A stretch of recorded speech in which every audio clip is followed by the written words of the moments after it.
Welcome to National Parks Traveler, where we explore the national parks and the issues that involve them. Hi, this is Kurt Repenchek, your host at National Parks Traveler. It was certainly an interesting week across the national park system. Word came from John Day Fossil Beds National Monument in Oregon that researchers there had discovered the fossilized remains of a hoofed carnivore. Can you imagine? A horse that likes a meaty meal from time to time? At Zion National Park in Utah, wildlife biologists spotted a condor chick, one that is believed to be the 1,000th condor chick born since recovery efforts began for the California condor. And for those of us who struggle with math, contributing photographer Rebecca Latson showed us geometry lessons we can find in national park landscapes. You can find those and other stories about the national parks at nationalparkstraveler.org. In this week's show, I talk with Stephen Trimble, who edited the Capitol Reef Reader, a new book containing an incredible anthology of essays revolving around that national park in Utah's Red Rock Country. Erika Zambello makes a short visit to the old post office building in Washington, D.C., and we end the show with a look at two amazing national monuments in Arizona.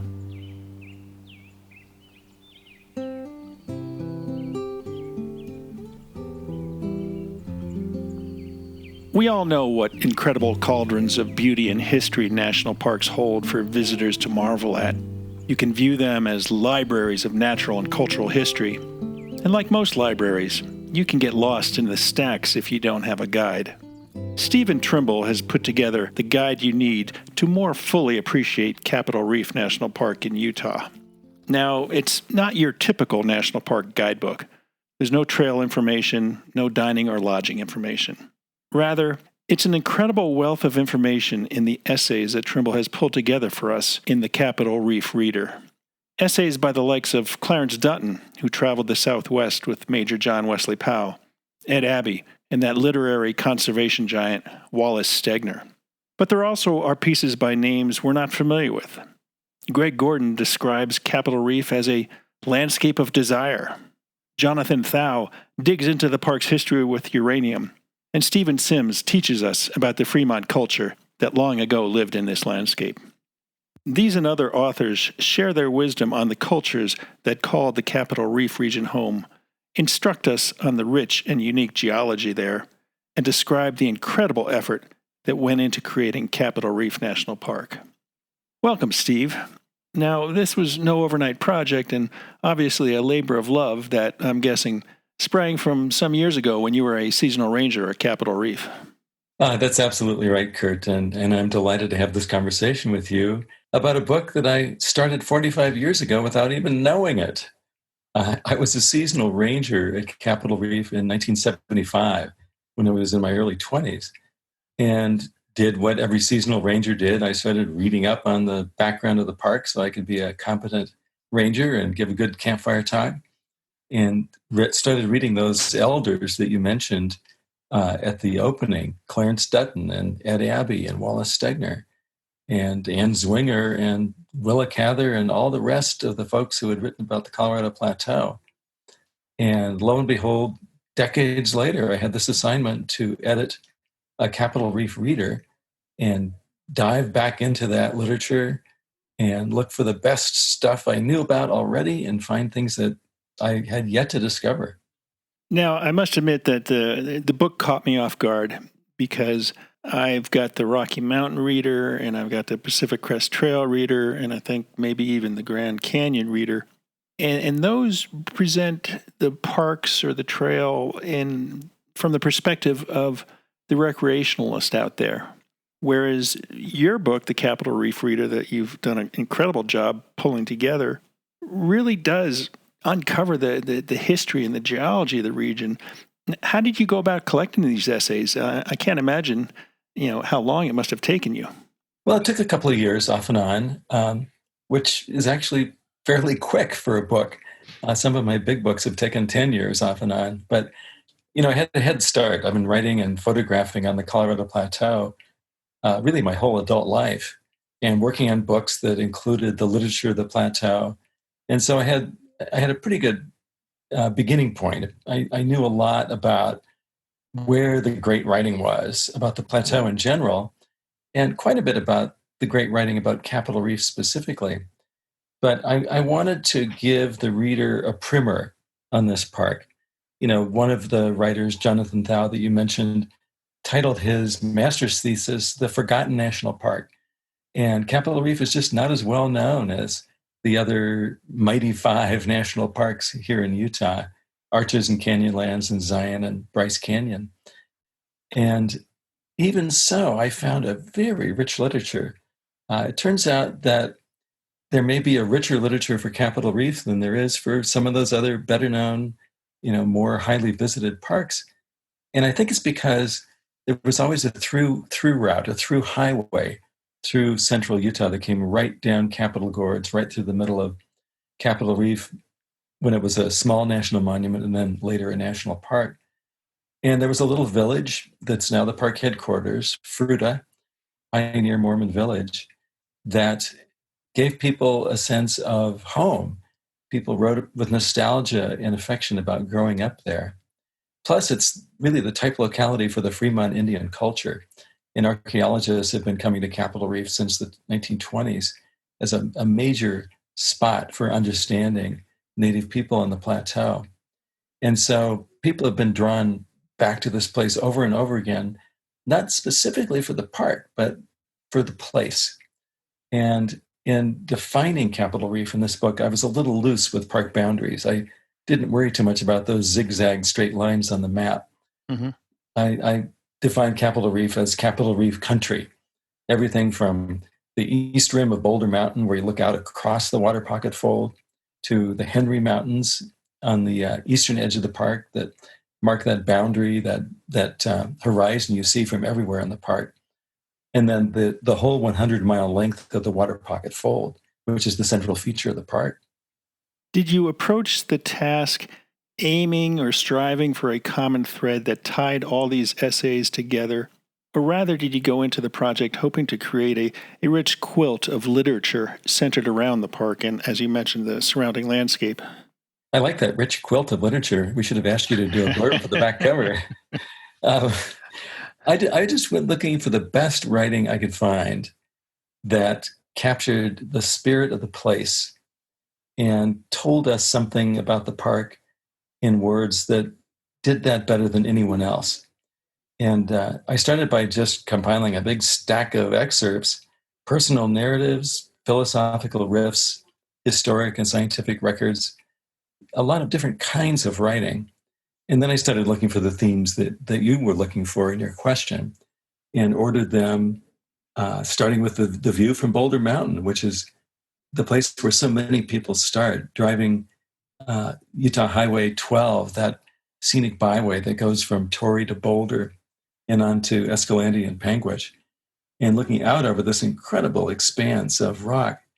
And then paid a lot of attention to Native heritage, not only the Fremont people, but later tribal peoples and the explorers, and kind of went through time at the beginning, and then started thinking about all the different ways of responding to that landscape.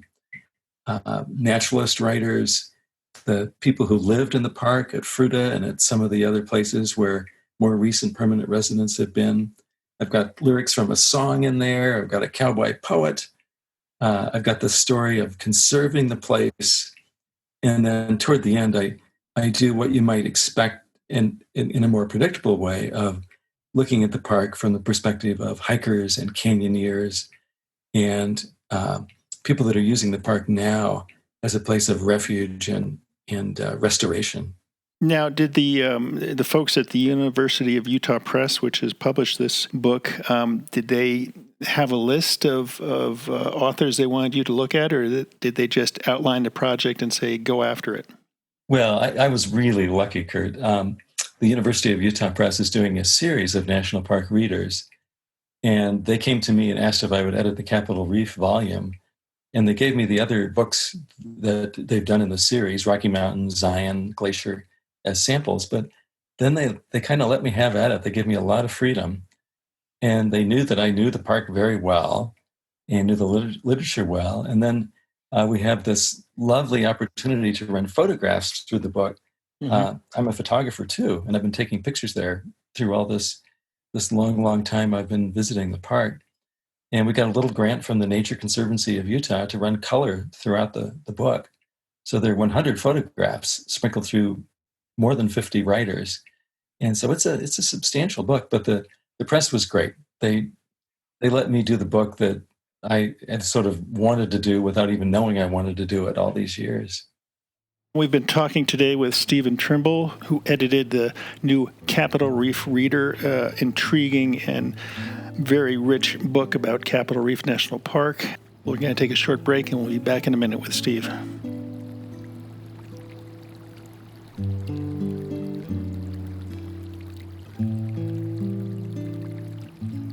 Listener and reader support make National Parks Traveler possible every day of the year. If you enjoy Traveler's content, please consider a donation via nationalparkstraveler.org. The North Cascades Institute has a large portfolio. It's an environmental learning center, training center, conference center, and leadership center, all set in the splendor of the North Cascades National Park Complex. Learn more at ncascades.org. Dry Tortugas National Park, 70 miles from Key West, just very well might be the most remote national park in the lower 48. But when you arrive, you're surrounded by crystalline waters for snorkeling, kayaking, and relaxing on pristine beaches. There are sunken wrecks to explore, coral reefs swarming with colorful marine life, and history in the brick walls of a Civil War-era fort. The Yankee Freedom 3, departing from Key West, can get you there in a little more than 2 hours. Visit them at drytortugas.com.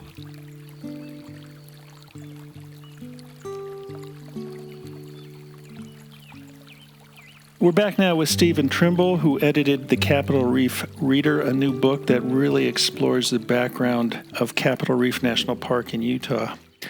Steve, the beauty of the book that I found is that there's really no beginning or middle and end to follow in consuming the narrative. Folks can pretty much dive in wherever they want, although you do in the table of contents give them a little context of what they'll find in essays throughout the book. But it's nicely done that way. I like being able to just open up a book and start reading wherever my interest takes me.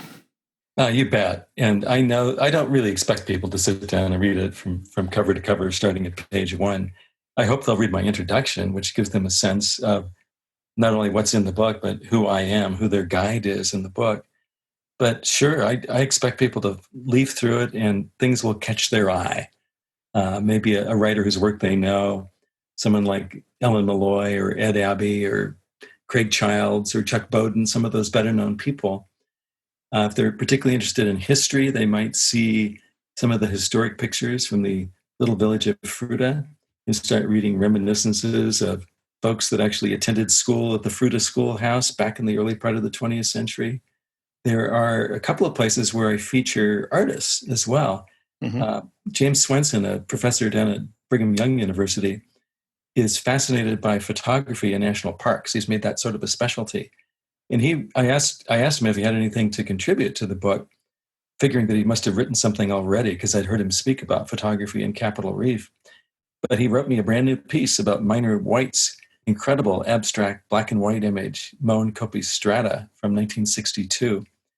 He describes as Capitol Reef's most famous photograph, which is probably only true for people who pay a lot of attention to the history of photography in America. But it's a gorgeous picture. And then I wrote a quick survey of other artists and photographers who had visited the park myself. So that there are just lots of ways in. And I hope that readers find 2 or 3 of those that intrigue them, whether it's cycling through the park or canyoneering or going with Ann Whitaker on a very short journey where she writes a letter to her grandfather about how he uses Cathedral Valley as a place of healing from PTSD in World War II. The park really interacts with people in so many ways. People have different kinds of relationships with this place. And that's what I wanted to capture in the book. Well, I think you've done it well. And talk about the depth of the content in here. I mean, 160 years of words that come across and bring you face to face at times with the landscape and the people. And I notice even Butch Cassidy makes an appearance. I love that story. So the little cabin that you drive by on the highway down the Fremont River through the park, the Behunin cabin, I've got a piece in the book by Ruby Tippett, who was the granddaughter of Elijah Cutler Buchanan, who built that little building and intended to live there with his family of 12 or 13 kids. And Ruby was this very delightful woman that I got to know just a tiny bit back in the 1970s when I was a ranger at the park. And she wrote a book, as she put it, sort of dreaming the life that family would have lived there. She was using family stories that I'm sure she embellished a bit, but she was trying to capture what it felt like.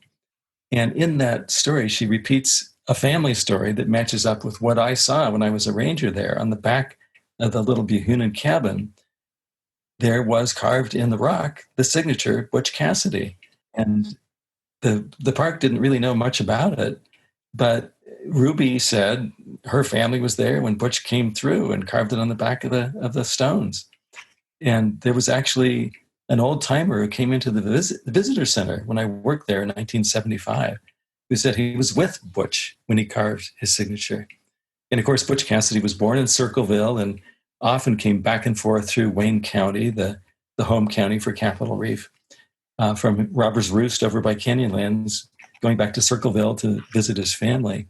And there are lots of stories of Butch in Wayne County. So I think it might be real, but the Park Service either not quite sure that it was real or just to protect it, plastered it over a few years ago. You know, I'd be remiss as a journalist if I didn't bring current events into play with one of the chapters in your book, one of the essays. We're going back to Jonathan Thau, the third time he gets mentioned in our short conversation here, and the park's history with uranium.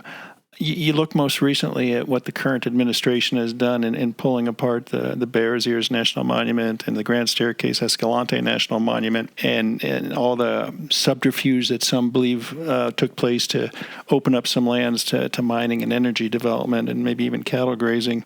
I wrote a piece last week about wilderness in the national park system and how there's a 26 million acres, I believe, of potential, possible, eligible wilderness and how secure that is. And then, you know, people say, oh, it's safe, nothing's going to happen to it.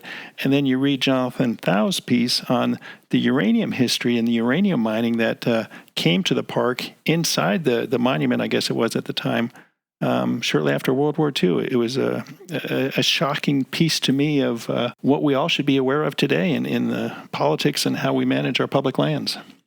Absolutely. And there are just so many things right now that we've always thought of as absolutes and norms that are just being destroyed. And the parks are part of that territory where we just have to assume nothing is sacred, nothing is completely protected. You know, it's the old saw in conservation. You have to win the conservation battle over and over and over again, and you only lose once. Mm-hmm. In the 1950s, the uranium boom hit the plateau. And at that time, the founding superintendent at Capitol Reef, Charlie Kelly, who was a cranky, interesting character who spanned the range from being an early member of the KKK in Utah and sort of major hater of Mormon people and the Mormon religion and the Mormon culture, ended up as superintendent at this park in remote Utah, surrounded by Mormon villages, but really fought hard to protect the park.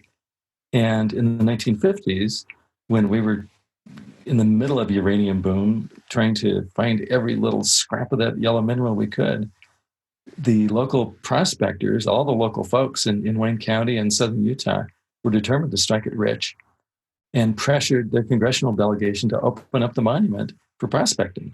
And they did it. They were able to open the monument and go in there with jeeps and cats and make roads and look for some place they could strike it rich. And they found nothing. There was really only one decent prospect at the mouth of Grand Wash. And Charlie Kelly just kept pushing back and fighting and bringing people in to take a look at the damage. And after just a couple of years, he was able to persuade Congress and the National Park Service to shut that down. But you're so right, Kurt. We're always at risk. And Capitol Reef has been right at the center of those conservation battles on the Colorado Plateau right from the beginning. As part of that gigantic Escalante National Monument proposed in the 1930s that would have saved almost all of southern Utah and probably prevented Glen Canyon Dam from having been built. That monument would have covered part of Capitol Reef. And the little national monument established in 1937 was one of the outgrowths of that proposal to protect the area right around Fruita, right along the Fremont River and Capitol Gorge and Grand Wash, that central part of the park that most people see. That's really the only part most people see, the highway along the river and the scenic drive.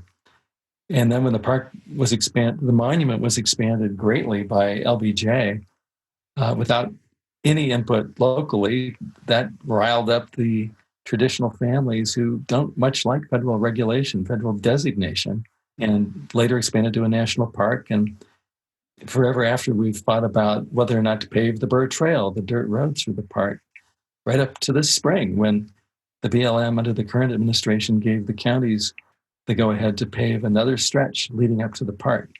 The Burr Trail is still dirt within Capitol Reef National Park, but now it's almost all paved outside the park, taking away a little bit of that extra adventure. There are so many rich essays in this, and from well-known authors and from those that might not be so well-known. Is there any one particular essay that really pulled at you as you were going through amassing all these manuscripts? Yes, and I can give you two answers to that. One of the sort of heroes of the Capitol Reef community is a guy named Ward Roylance. And Ward Roylance was a travel writer working out of Salt Lake for most of the latter half of the 20th century. And he and his wife moved to Torrey in 1976 and lived there for almost another 20 years, writing from his home, which eventually became, after his death, the Entrada Institute, the little art center in the town of Torrey, the gateway community to Capitol Reef. Ward wrote a love letter to the Colorado Plateau called The Enchanted Wilderness, and wrote a guidebook to the park that I didn't remember paying a lot of attention to, but it turns out he was a really good writer, and speaks of, as he put it, the amazing erosional intricacy, maze, tangle, and labyrinth. There is no end to aesthetic discovery. The possibilities for visual experience seem boundless here. He just reveled in the erosional variety of this place where, the monocline of the Water Pocket Fold is this tipped up series of rock layers. It's almost as if we just took every earth layer around and put it in one place. Mm-hmm. And every rock formation in the Colorado Plateau practically, and put it in one place, tipped it up so we could expose it, and then eroded the hell out of it, and gave us this amazing variety, which I think is something writer after writer comments on. So Ward was sort of a discovery. The other way I would answer that question is that I tried my very best to get in my favorite writers one way or another. So I found a couple of places where Ed Abbey had either talked about Capitol Reef or talked about the country that surrounds Capitol Reef in a way that made sense to include. I wanted to include Anne Zwinger, the great naturalist writer, and found a place where she'd written about aspen on Boulder Mountain. And I really wanted to include Ellen Malloy, who is, I think, the great writer in the book, probably. I love Ellen's writing. She lived in Bluff up until the time she died young in her 50s. And I have a short excerpt from her book, The Anthropology of Turquoise, where she writes about slick rhotica, the wildflowers that grow on slick rock. Yeah.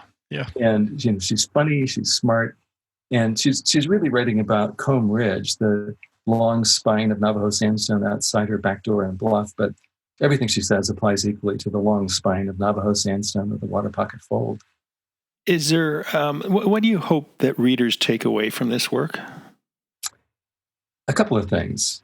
I hope they come away just thunderstruck by the richness of the place and how little they knew. That's certainly the way I feel every time I go there. I hope they come away falling in love with the place in all its glory, its beauty, its complexity, its challenge. I hope they come away with a sense that people have been living in this place for 12,000 years, and that relationship with the place is not new. It doesn't date from the Mormon villagers who came to settle in the 1800s, but it goes back through Navajo people and Ute people and Paiute people, right back to ancestral Pueblans and Fremont people. And so we're just another wave of folks who are here trying to understand what is a challenging place. There's actually one sequence of excerpts in the book that really, I think, bring this alive. The first more recent permanent resident after those centuries and centuries of Native people was Ephraim Hanks, who came to Pleasant Creek, one of the permanent streams that flows through the Water Pocket Fold, and started a ranch where the scenic drive now ends, right on Pleasant Creek, called Floral Ranch back in the 1880s. And over the years, other people owned that ranch. And I had a chance to interview Billy Bullard, who lived there in the 1930s, and Lurt Nee, who started a guest ranch there when he bought the place from Billy Bullard in 1939 and lived there for decades, giving newcomers to the territory great tours in his little Jeep. Joseph Munch, the famous landscape photographer, the father of David Munch, was his favorite client. And then Chip Ward, another fine Western writer, leased the guest ranch from Lurt Nee in the 1970s, and he and his wife lived there, and Chip writes about it. And today it's a Utah Valley University field station, and I was able to include 3 short pieces by English language learners from around the world who were coming to Capitol Reef and responding as citizens of Saudi Arabia and the Ukraine and places that are so different from the Red Rock country. And so as you go through the book, I think you just get a sense that this is a place that is there for us to visit and respond to personally in all these different ways that are so rich and so powerful and so restorative. Well, I really appreciate your time. We've been speaking with Stephen Trimble, who edited the new Capitol Reef Reader, incredible anthology of writing built around the landscape of Capitol Reef National Park. Definitely something to add to your national park bookcase. Steve, thanks so much again. Oh, it was a pleasure. Thank you so much, Kurt.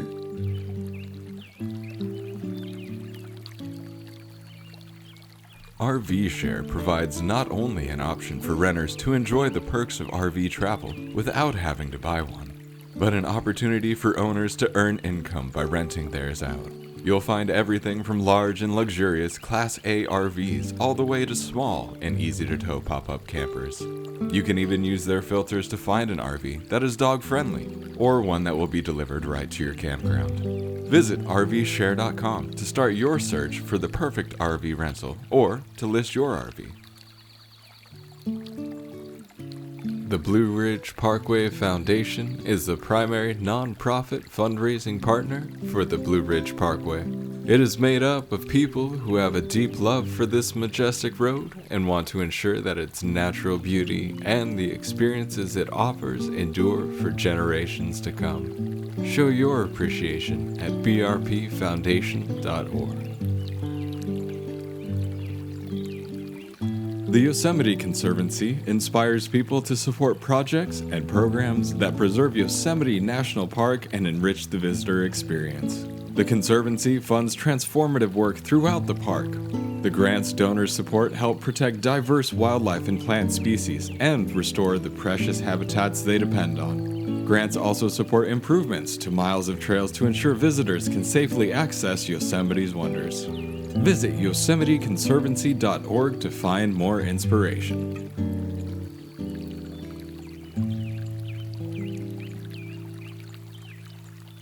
My parents and I circled the Trump International Hotel in Washington, D.C. Our raincoat hoods pulled tight around our faces to keep out the summer drizzle. No, we weren't guests at the hotel. We were searching for the entrance to the old post office tower. Under an agreement with the General Services Administration, the National Park Service provides interpretation for this particular wing of the building, built from 1892 to 1899. When we finally found the correct entrance, we bypassed a Starbucks to enter a gleaming hallway, the walls lined with the history of Washington as an early capital city. Today, the old post office is the tallest building in D.C., after the Washington Monument, and I had heard that it offered unparalleled views of the city. Only a few decades after its completion, the building was scheduled to be torn down. Ironically, it was the Great Depression itself that saved the old post office, as funding shortfalls made demolition impossible. Used as government offices until the 1960s, it was once again scheduled for a speedy demise when a group of citizens banded together to save the historic landmark. They must have been convincing, for preservation of the old post office tower began in 1977. Fast forward another few decades, and in 2013, the General Services Administration leased the building to a company owned by President Donald Trump. Today, the structure operates as a luxury hotel, in addition to the tower space open to the public. We shuffled to an elevator at the end of the hallway, chatting for a few moments with the park ranger on duty about the crowd that had lined up to reach the top of the 315-foot tower earlier in the day. With limited space and the 2 elevators needed to reach the top, progress can be slow. However, we had somehow missed any line and easily breezed upwards. The first elevator, glass, offered views of the inside of the hotel as we ascended the tower. A second ranger stood in front of the second elevator, taking us a short way into the tower itself. The views were amazing. On all 4 sides, we could gaze across the city, from the National Monument to the Capitol Building to the White House. Far across Washington, we spotted the Basilica of the National Shrine of the Immaculate Conception, its outline jutting prominently from the landscape below. From our high vantage point, we spotted green roofs, solar panels, and locals and visitors alike going about their business on the streets far below. The rain we had experienced throughout the morning had let up just enough to afford us unfettered views of some of the most beautiful buildings in the United States, constructed to convey a sense of America's power to citizens and the world. In D.C., a height restriction adopted in 1910 means there are few tall buildings that can interfere with the general urban skyline. The views afforded by the old post office are rare, and I'll remember the red and beige rooftops of Washington every time I look at the National Park stamp I collected at the site. This is Erika Zambello, signing out from Washington, D.C.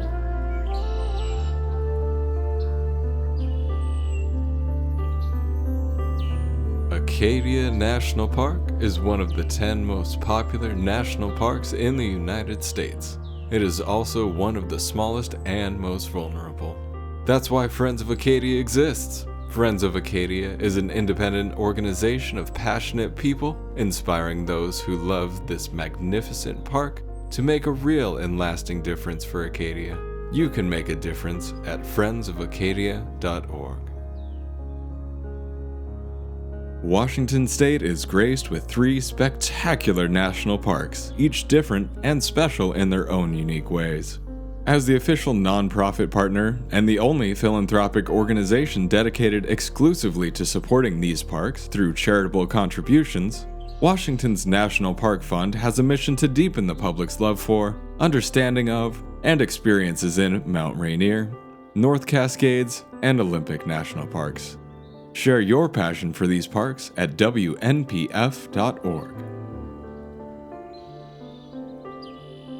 Cool ponderosa pine forests, ancient life, and volcanism are all within reach in Arizona's high country. The gateway town of Flagstaff makes a perfect base camp to visit 4 national monuments that protect ancient Native American dwellings and tell the stories of their occupants' lives. Of course, the Grand Canyon to the north is the main draw for many visitors to Arizona, but take some time to explore these lesser-known sites as well.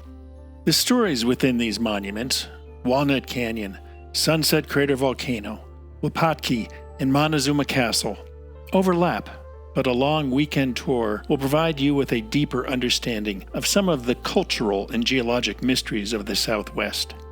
Designated by 4 different presidents, The monuments embrace a landscape dotted with well-sheltered cliff dwellings and shaped by volcanoes. We're going to divide the 4 into 2 shows. Today, let's look at Wupatki National Monument and nearby Sunset Crater Volcano National Monument. You can start your tour with a visit to Wupatki. Designated back on December 9, 1924 by President Calvin Coolidge, Wupatki is approximately an hour's drive north of Flagstaff. Take Highway 89A north for a few dozen miles and make the turn to the east to reach this unusual monument. Here you'll find the start of a 35-mile-long loop road that also accesses Sunset Crater Volcano National Monument, so you can choose not to backtrack.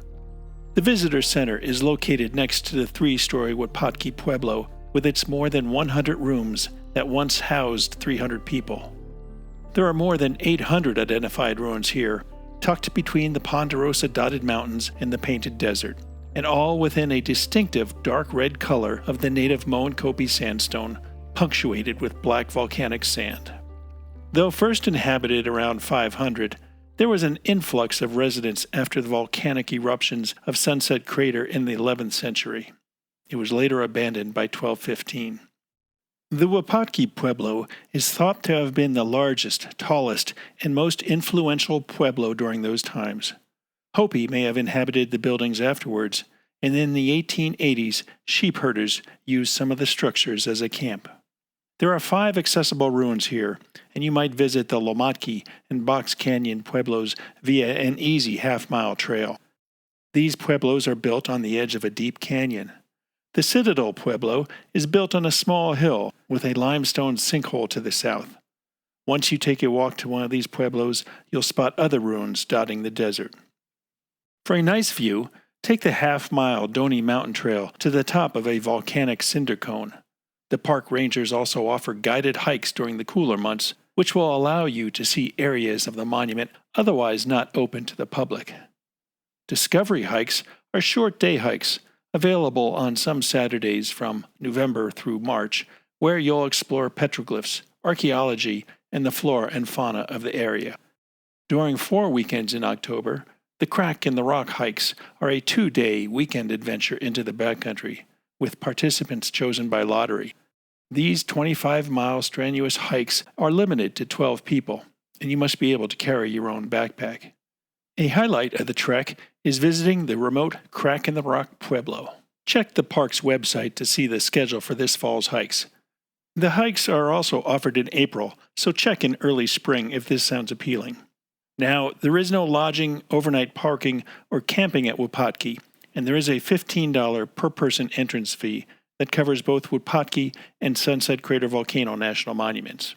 Hiking schedules and more information are available at the Visitor Center and online. From Wupatki, continue along the Loop Road and access the eastern entrance to Sunset Crater Volcano National Monument. On the way, be sure to stop at the Painted Desert Vista View, photograph the unique landscape, and marvel at the Kanawha lava flow. Stop again within the monument at the Cinder Hills Overlook and look over the mix of volcanic flows, cinder cones, and lava tubes, with meadows and ponderosa pines interspersed between. This monument was designated on May 26, 1930, by President Herbert Hoover after a movie company proposed to blow up an area of this unique geologic area. You can take in a number of interpretive programs and spend time at the Visitor Center getting acquainted with the natural and human history of the monument. Sunset Crater Volcano embraces rugged terrain. In 1917, Grace Spradlin wrote this of a climb. Well, it's one of the queerest trails you ever saw, for the whole mountain in nothing but cinders. The trail goes nearly straight up the side of the mountain, and the cinders make it so you take 3 steps up, slide back 2. Today, for hikers, much of the rocky terrain is sharp, brittle, and unforgiving. Head to the Lava Flow Trail, and you'll find a self-guided, mile-long trail. Be sure to grab one of the interpretive booklets available at the Visitor Center before you take the hike. Other options include 2 trails that leave the Lennox Crater Trailhead. The Lennox Crater Trail is a 1-mile steep trail, and the Flow Trail winds a 1/4 mile through the lava flows. If you want a long hike, take the 7 miles to the top of O'Leary Peak, accessible from U.S. Forest Service lands. Sunrises and sunsets here are spectacular, a photographer's dream, with dark, starry skies, and if you come in winter, a covering of brilliant white snow against the black lava. Once you're done, complete your loop back to Flagstaff in about 20 minutes along Highway 89. Next week, we'll take a look at Walnut Canyon National Monument to the east of Flagstaff, as well as Montezuma Castle National Monument to the south of Flagstaff. That's it for this week. We hope you enjoyed the episode. For National Parks Traveler, this is Kurt Repenchek. See you in the parks.